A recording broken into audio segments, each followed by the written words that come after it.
कविता के अनेक रंगों को समर्पित है नई धारा रेडियो की प्रस्तुति प्रतिदिन एक कविता। कीजिए अपने हर दिन की शुरुआत एक कविता के साथ। आज हम सुनेंगे केदारनाथ सिंह की कविता बनारस, मेरी यानी कार्तिकेय खेतरपाल की आवाज में।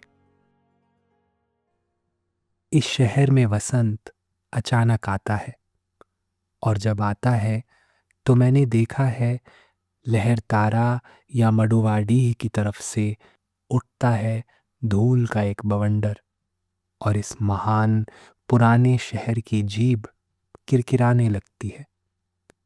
जो है वह सुगबुगाता है, जो नहीं है वह फेंकने लगता है पचखियां। आदमी दशावमेध पर जाता है और पाता है घाट का आखिरी पत्थर कुछ और मुलायम हो गया है। सीढ़ियों पर बैठे बंदरों की आंखों में एक अजीब सी नमी है, और एक अजीब सी चमक से भर उठा है भिखारियों के कटोरों का निचाट खालीपन। तुमने कभी देखा है खाली कटोरों में वसंत का उतरना? यह शहर इसी तरह खुलता है, इसी तरह भरता और खाली होता है यह शहर। इसी तरह रोज रोज एक अनंत शव ले जाते हैं कंधे अंधेरी गली से चमकती हुई गंगा की तरफ। इस शहर में धूल धीरे धीरे उड़ती है, धीरे धीरे चलते हैं लोग, धीरे धीरे बजाते हैं घंटे। शाम धीरे धीरे होती है। यह धीरे धीरे होना, धीरे धीरे होने की एक सामूहिक लय दृढ़ता से बांधे है समूचे शहर को। इस तरह कि कुछ भी गिरता नहीं है, कि हिलता नहीं है कुछ भी, कि जो चीज़ जहाँ थी वहीं पर रखी है, कि गंगा वहीं है, कि वहीं पर बंधी है नाव, कि वहीं पर रखी है तुलसीदास की खड़ाऊं सैकड़ों बरसों से।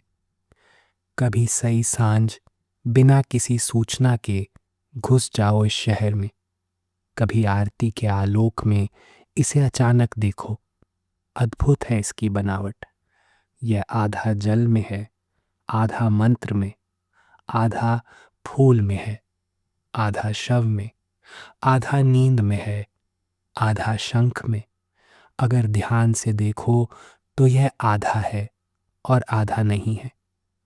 जो है वह खड़ा है बिना किसी स्तंभ के, जो नहीं है उसे थामे है राख और रोशनी के ऊंचे ऊंचे स्तंभ, आग के स्तंभ और पानी के स्तंभ, धुएं के, खुशबू के, आदमी के उठे हुए हाथों के स्तंभ, किसी अलक्षित सूर्य को देता हुआ अर्घ्य।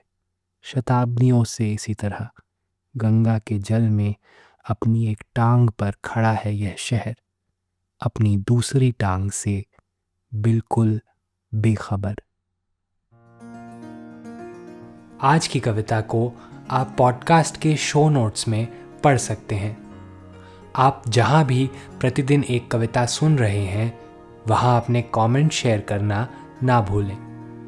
अगर आप चाहते हैं कि नई धारा रेडियो की यह प्रस्तुति हर सुबह आपके व्हाट्सएप पर आ जाए तो हमें इस नंबर पर मैसेज भेजें 7428775376।